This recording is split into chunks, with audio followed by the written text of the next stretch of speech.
right, we're on. All right, I'd like to call the Groseville Airport Commerce Park Commission to order at 2:02. The first item on the agenda is the Pledge of Allegiance. I don't know if we want we can bypass that for the time being if you'd like. We'll pass that and move on to item number 2, which is roll call. And Chairman Moran is here. Mr. Rathel? Here. Mr. Van Oz? Here. Mr. Tanova? Mr. Mans? Here. Mr. Hornby? And Mr. Filarski. Item number 2 is the addition or deletions to the agenda. Move agenda approval as submitted. Moved by Mr. Rathel, supported by, who supported? That was me, Chris. Supported by Mr. Mans. Yeah, you guys might want to say your name. It might be hard for me to figure out who's making the motion. But motion by Mr. Rathel, supported by Mr. Mans to approve the agenda as submitted. All those in favor say aye. Aye. All opposed say no. Motion carries. Item number 4 is a motion to approve the minutes of the regular meeting of February 18th, 2020. Move to approve. Motion by Mr. Van Oz. Or Chris. Support by Mr. Mans. Any further discussion? All those in favor say aye. Aye. All opposed say no. Motion carries. Item number 5 is the financial report for August 2020. And I'm not going to review the numbers that I typically do other than to say that our budget of $973,386, we have now spent or we've collected revenue to date of $304,481, which is 31% of our budget. Our expenditures are the same, $973,386, and to date we have encumbrances and expenditures of $343,313, which is roughly 35% of our budget. And we have capital reserves as of August 2nd of $513,885. With that, Mike, is there anything you want to mention about the budget? Thank you, Mr. Chair. It's tracking along nicely. I didn't get a chance with August ending yesterday to pull the new numbers for you. When I get those, I can pass them along. So obviously this is end of July, but I will again pass the August numbers going. Tracking along nicely. The tenants are still holding up well during COVID. We are, I would say, actively working with 3 to 5 on maybe 1 month behind and getting caught up. Some don't want to deferment option or to explore that. They'll just run 1 month behind, pay the late fee, and get caught up. We have another one that has taken a deferment option for a 1 month of rent. So overall, tenant population seems to be holding strong during COVID. It's good to see, and I think we're tracking along nicely. Any questions for Mike? Any comments on the financial report? Hearing none, I'll entertain a motion to approve. Move to approve. Motion by Mr. Van Oz. I'll support. Supported by Mr. Filarski to approve the financial report for August 2020. All those in favor say aye. Aye. Aye. All opposed say no. Motion carries. Item number 6 is to go into closed executive session. I'll entertain a motion. So moved, Chris. Motion by Mr. Mans. Support. Support by Mr. Filarski to go into closed session. All those in favor say aye. Aye. All opposed say no. Motion carries. All right, hang on 1 second here, Mr. Field. We have one number added. We need to see who that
And we're back on, Mr. Chair. Okay, item number 7 is the chairman's report. 7A is the building 63 update. Mike? Just an update, building 63, tenants are all doing well. Some have started pulling permit, adding bathroom to their facilities. So it's nice to see some kind of customization there. And surprisingly enough, in November, we're up on a few of the one-year leases. You know, if you recall the negotiations, we did a fair amount of 1 years, and then some had 3-year lease, stuff like that. So I'm going to visit with the tenants. They seem to be very well situated, and we'll hopefully get some renewals here in the next month or two with the commission for some action items. We have had an additional 2 or 3 requests for more units. You know, I'm kind of keeping that in mind. I'm planning on meeting with the contractor at some point to at least get a ballpark estimate of what it'll take to add more units in there, because my understanding from the architect and the builder is the 10 units that we've got are kind of maxed out on some of the utilities on that side, being electrical service and some plumbing. So just to give us at least an idea what it would take, you know, obviously with the COVID situation, we kind of, my current feeling is we want to wait and see what the economy and the market bring us, and not necessarily jump into a ton more new construction. But if the demand keeps piling up, then, you know, I think we need to look at maybe responding to some of that. And especially, I think we'll get a feel if we get a lot of renewals here on the leases for those units. So I don't think anyone leaving at this time, and I've already had at least 2 or 3 of the tenants indicate they'd like to renew. So I'll be sitting down with them, like I mentioned, here soon for that. Mike, I would suggest that when you negotiate, the position we should probably take is if what we'd like to do is enter into a 3-year lease instead of, 1 year's.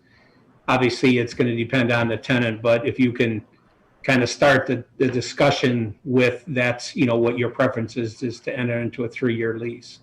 Understandable. Absolutely. Anybody have any comments or questions for Mike on building 63?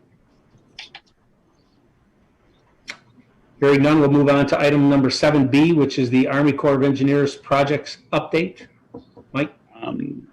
Just a rebroadcast of this. This has been published in Free Press, Downriver, the News Herald, our website, many other mediums by the Army Corps. This is through the Army Corps of Engineers. We're simply just sharing information because it's the ongoing project of some environmental cleanup and remediation and closeout at the old Naval Air Station Grosse Ile. So I just threw in your packet kind of their introduction and their ad. They're going to have a meeting on September 10th to give an update on that. It's going to be via Zoom. Normally they would fly in and do an in-person meeting here in the boardroom. They did that last year, but obviously given this situation, we're not going to be doing that. So the public is welcome. We have packets available here at Township Hall for pickup. So that's the first part of the Army Corps update. The second part is that they're still moving forward with some of the investigative work. So the last 2 pages of that, I included work they're going to be doing here within the next month. They're going to try to get it in before winter. This is on, they're labeled AOC 1 and AOC 18. These have to do mostly with old underground USTs, underground storage tank units. They did testing here. They felt they needed to do some more to really close out the site and make sure there's no contaminants left behind. So minimal, we're going to have a drill rig on site for approximately 2 weeks while they do just some more samples and then take water samples as well. So I'll update as progress comes along, and hopefully they can get some good results and get these areas closed out. So just a couple, like I said, one project update and then the annual meeting on the September 10th. Mike, I've got a conflict on the 10th. Are you going to be part of that meeting? So Absolutely. Yep. Represent us? Okay. And anybody else on the board that wants to attend, Mike, you'll get everybody information about the connecting on Zoom? Send out the Zoom and all that. And I believe Supervisor Loftus and Township Manager Riem will be on that with me as well. And we were going to have a Zoom ahead of time with the Army Corps to kind of prep for the meeting. So if there's any questions on our end from the public, we'll be able to hopefully address them. Okay, thanks. Any questions for Mike? Hearing none, we'll move on to item number 7C, which is the food truck ordinance. Just a brief update on this. I think at our next meeting, I will have an proposed ordinance for you guys to review for feedback to the township board. Trustee Bundy and the Planning Commission chair, myself and the DPW manager have been meeting. They've been trying to develop a food truck ordinance. I think the township has had some complaints from their brick and mortar restaurant and other locations, and trying to balance, food trucks coming onto the island. Obviously, we have a tenant that's a food truck and have been allowing to operate in the Commerce Park, and I see a lot of response and people coming into the Commerce Park and utilizing the tenant. So that's good to see. I saw the first drafts. It seems like it basically gives the DDA manager authority to allow or not allow food trucks, but then potentially for us, we just have to not allow it. So that's, I think, where they're going to be looking for some feedback. Again, I just saw first draft. They've given it to our planner, Brian Borden, who will be updating that with some of the feedback and then giving us kind of more of a final draft to review at our next meeting for feedback. And I will add to that I sit on the DDA, and we had a DDA board meeting last week, and the discussion was my understanding that the ordinance is going to allow food trucks for special events. So if somebody like the hardware store is having a Saturday, some kind of special sale or something, and they want to bring a food truck into their parking lot for that Saturday, that's going to be allowed.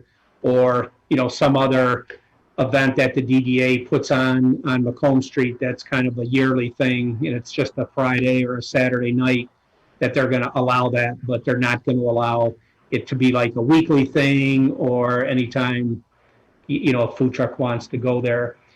And I also did see, just as an FYI, I think it was Monday, Crane's Detroit Business had an article that Canton Township is fighting the same thing. Evidently, Slows, who's located in Corktown, they have a food truck, and they've been going to Canton trying to judge what kind of business they might have if they open a brick and mortar site there, but they wanted to do it first with a food truck, and not all, but a lot of the existing restaurants are complaining that Slows is taking business away from them with their food truck, and they're fighting it. So their township is dealing with the same thing, and I think there was going to be a special board meeting called for them to get some direction as to how to handle it. So we're not the only community that's dealing with it, I guess.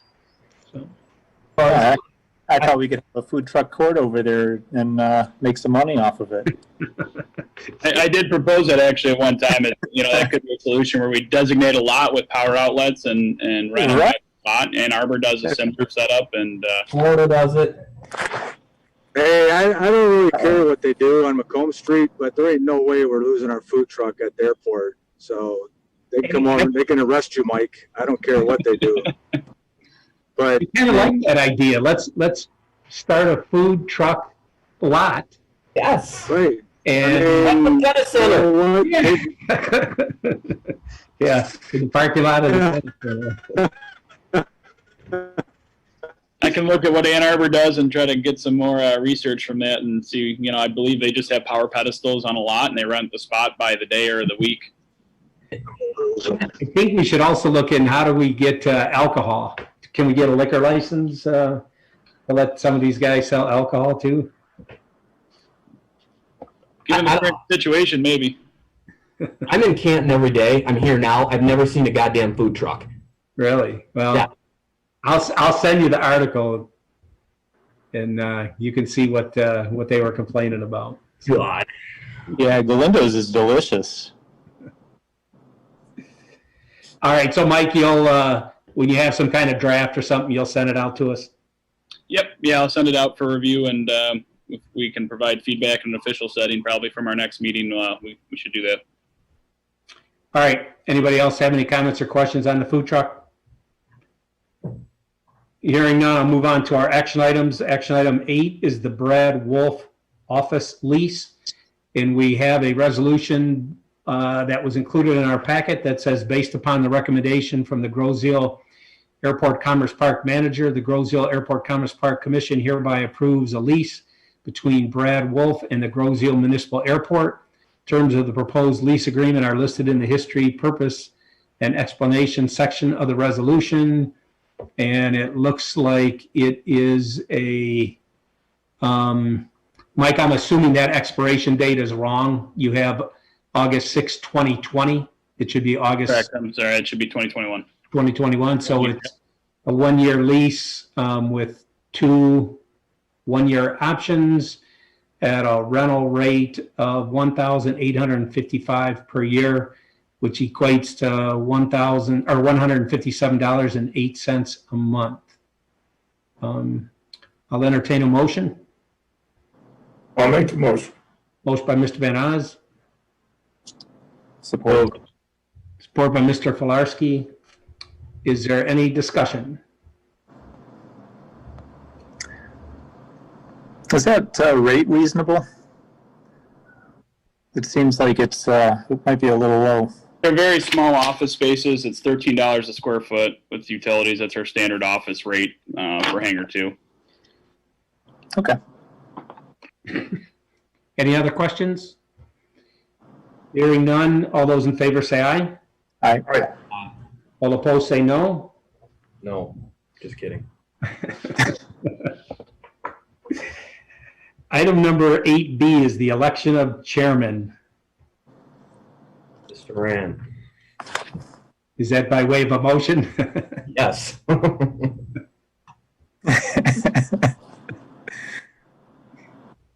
Do we have any support? Support. Got a motion by Mr. Mann, supported by Mr. Filarski to elect Mr. Moran as chairman. Are there any other nominations? Any other suggestions? Hearing none, all those in favor say aye. Aye. All opposed say aye. Motion carries. Item 8C is the election of vice chair. Our current vice chair is Mr. Rathel. It appears he's jumped off the call, so we can do our second year in a row of electing him while being absent. Perfect. Doing a fine job. I move for Mr. Rathel. Motion by Mr. Manns, Support. support by Mr. Van Oz to elect Mr. Rathel as vice chair. All those in favor say aye. Aye. All opposed say no. Motion carries. Item number 8D is the airport fuel terminal upgrade. And I think we have a resolution. I got to find it here. We have a resolution that reads, based upon the recommendation by the Grosseal Airfield Commerce Park Manager, the Grosseal Airport Commerce Park Commission hereby authorizes the purchase of a QT Technologies M4000 card reader with installation at a cost not to exceed $14,745. Cost for the above referenced purchase will come from account 5810-531-931-000, which is maintenance building. And it's been budgeted for the fuel farm purchase. I'll entertain a motion. I'll make the motion. Motion by Mr. Van Oz, Support. Manns. support by Mr. Manns. Any discussion? Mike, you want to give us a little summary of what this is? Sure. Thank you, Mr. Chair. This is a fuel terminal dispenser replacement. Basically, it's our credit card machine, and it interacts with our 2 different pumps that are out on the airport, our Jet A and our 100 octane. Unfortunately, this is just one of those expenses you have to take. There's a few companies that offer these solutions. We've been with QT Pod Technologies. They've swapped names slightly. It used to be QT Pod, now it's QT Technologies. But we've been with the same company since 1998, and this will be the 3rd terminal we put in. So we put one in 1998, we replaced that in 2008, and now they're sunsetting their unit that we have out here now, and they basically are done supporting it. They've helped us out a little bit on the back end, but they're running out of parts. So we did budget for this. It's on our budget on that line item that you listed. It's a fixed cost. We got a slight credit for being a continued customer and returning the old unit for parts. So I gave you guys a quote that we got earlier in the year in there and some information about it. Again, we analyzed the couple different companies on it, and we've been happy with QT, and we think it's still the best solution. Pricing's comparable between them too. Any other comments or questions for Mike? So Mike, this is all cellular, or is there an Ethernet line that has to run over to the office, or how's Right, that? you have two options. The current setup, which is painful, is dial-up. So there's actual copper line that runs from my office in Township Hall all the way out to the fuel farm and is bored underneath the apron, which is quite a long run to be doing for lines. You can do Ethernet for that, but I got to imagine that's going to cost thousands of dollars to run a new line under the apron out there with a ramp. So now they're doing the 4G, 5G setup. So it'll go off the Verizon tower and then beam up to my office. There is a local sharing device. We're just not sure if the range is going to work. They're going to look at both those. Both the pricing is comparable on both of them, but the other one will just beam it up to a receiver in my office with the information on it. So it could go one of two ways, but I think they're going to have to get a consultant on site to look at that for them. So one way or another, it should be a more efficient system for us, a little more reliable. How long is this warranted? Don't know. I believe that's off the information in the back. I'm sorry, I should know that off the top of my head, but I do not. I can look and see. They have an annual plan, like a gold, platinum, or silver plan that you pay for, and we normally go with the gold, and that's for tech support and parts, and that gets you a discount. I think the initial warranty is a year, and then you get that support on the back end for the annual fee. But I'd have to confirm that. I'm sorry, I don't know that off the top of my head. Okay. Is the unit enclosed at all, like protected from the elements, or? Oh yeah, fully enclosed, like the one that's out there now. We put a hood on the one that's out there now. The new one has kind of more of a hood on it, so it's sun protected. That was our bigger problem, was the sun fade on the existing machine was pretty bad. So.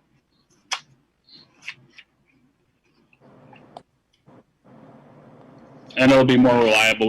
I would say we've had 3 to 4 outages a year on the existing phone line, just because you see a lot of these companies aren't maintaining phone lines like they used to for like the dial-up type connections. So I mean, we got kicked off AT&T, and then Windstream took over the service out here, and it's just been very intermittent. I mean, I think last year we had 2 weekends where the fuel was actually down. I had to pay an employee to come in, swap the pump on a manual, and write down the transaction stuff. So the only way this one would, in theory, go down would be if we lost the cell tower and the service. Okay. But I will follow up with you on the warranty. I'm sorry, I don't see it off the top of my head. Anything else? If not, we have a motion and support. All those in favor say aye. Aye. Aye. All opposed say no. Motion carries.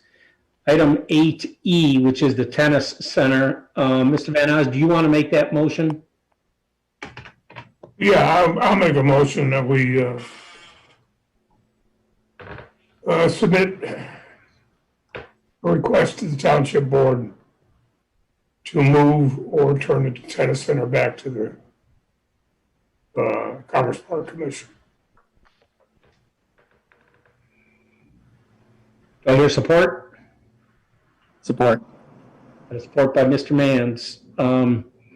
Again, Mike, if you need some help working on that, the verbiage for that, let Ted or I know, and we'll try to help you out with that.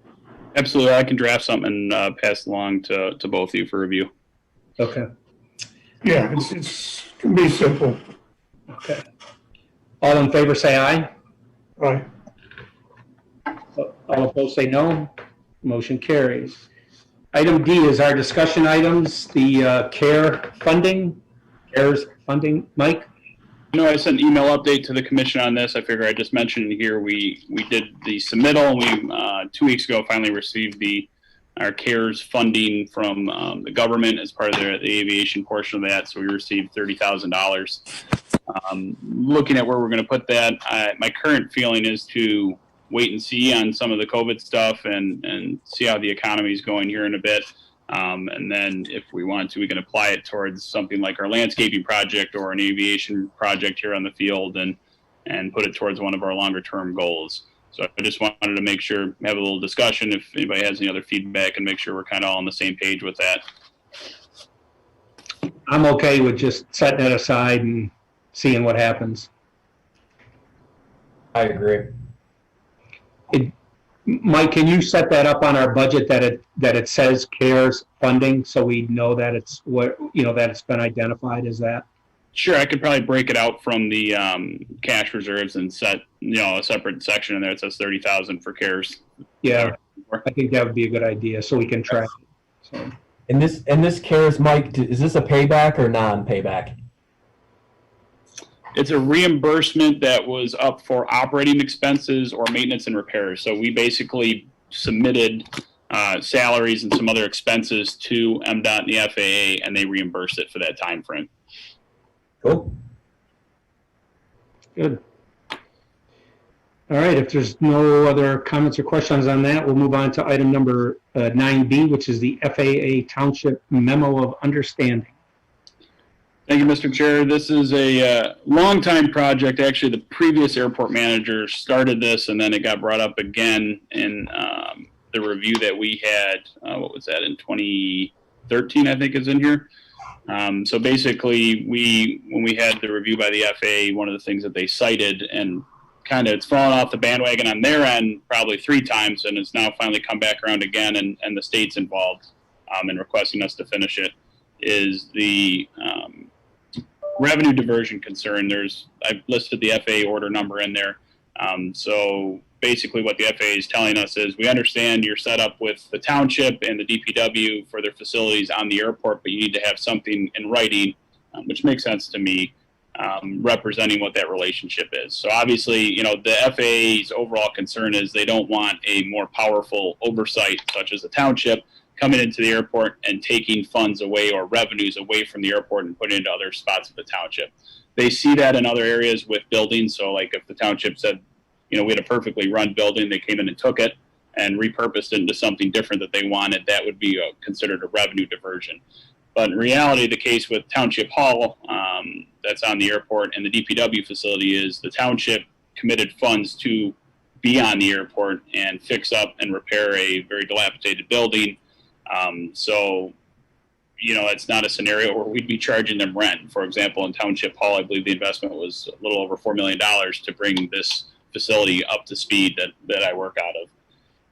So the easiest way to handle this, that I didn't want to put a formal lease together. I asked the FAA about a memo of understanding. They thought that would be adequate. So I put this memo together as kind of a rough draft. Let's look at it, spend some time with it, give me some feedback. I've sent it to the FAA for feedback, so we'll see what they come back with. But basically, I just drafted it as a land lease for the areas that the township occupies. And, if you read through the deal, basically what it says at the end of the day is that at the current investment rates, Township Hall would be in 2070, basically, is when their investment would run out based on a land lease at 13 cents a square foot, which is a rough market rate on some of the bigger areas we got. And the DPW facility would come up on 2036. Now, if the township, I got to imagine by 2070, would be reinvesting more into Township Hall, that can be credited again, and the memo can be updated. So we're essentially shuffling paperwork to show that we're being compliant with the FAA rule, and that this is a great relationship for the airport to have with the township, and they're not stealing funds from us. So I tried to keep it as simple as possible, but still meeting their needs, and this is kind of my first draft of that. So it will ultimately have to get accepted by the board if the FAA approves it. And so, Mike, I see that you're using a 3% CPI increase every year. I'm assuming CPI hasn't been tracking that high every year? Correct. I started updating it, and then I kind of stopped. You'll see it on some of that graph. So it will be an actual CPI increase, which, the last few years has done 1.8, 1.6. I think we had 1 year at 1.2. So that'll get updated with this. We'll have to go back and look at the historical CPIs and plug all those in. But I think we normally cap on this type of a agreement. We normally cap it at 3% if we were to be doing a lease. So what's your next step with this? I just wanted you guys to review it, see if you had any feedback. You can shoot me an email, or if you got it now, we can talk about it. And then I will have the FAA. It's already in with the FAA, so I want their comments back. Put a final document together, have the commission approve it as an action item, and then take it to the board would be my goal. And so, I mean, the board's going to have to come to the realization that at some point in the future, they're going to have to start paying us rent unless they make some improvements, correct? Correct. Okay. Which in another 50 years, I'm sure there'll be roof, mechanical upgrade. I mean, I think that this is going to be kind of a revolving memorandum where we'll just update it. And we could get, the other way you could do it is get more technical and subtract the portions of the facility that we occupy, which we did for DPW. So if anyone out here is not familiar with the situation with DPW came and built their maintenance facility on the airport property. They gave us half of the facility to occupy as our own maintenance shop, which we currently do, at no cost to us. So they expense the whole facility, and we've been able to occupy it. And obviously, we have to do maintenance on our half, but you know, to have that set up is free. So then we basically credited half of the land lease back. You could do that with Township Hall. It just gets a lot more complicated, where we would charge a, you know, as we own the building and office rate, and then I occupy a portion or percentage of the building. It just kind of gets a little too confusing when you get into that stuff. It's workable, but I think the land lease is going to be easier. And Mike, you said this already was sent to the FAA?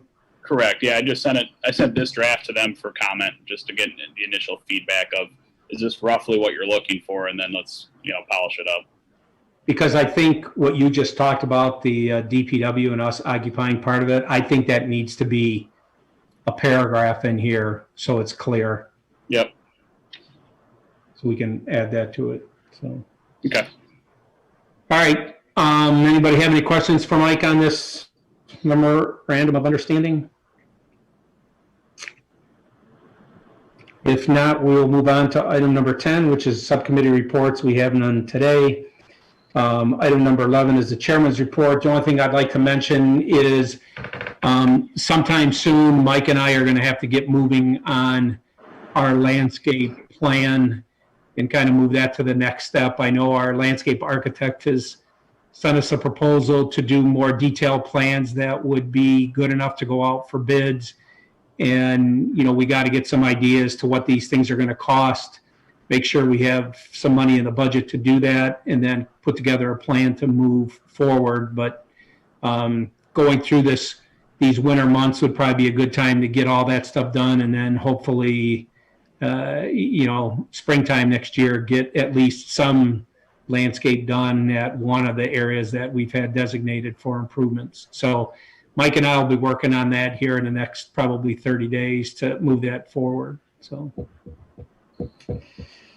other than that, I have no other comments. Mike, there's nobody in the public on the phone? No, I believe there was one person on for a little bit, but I do not see anybody currently in the chat that would be waiting for a public comment. So okay. All right.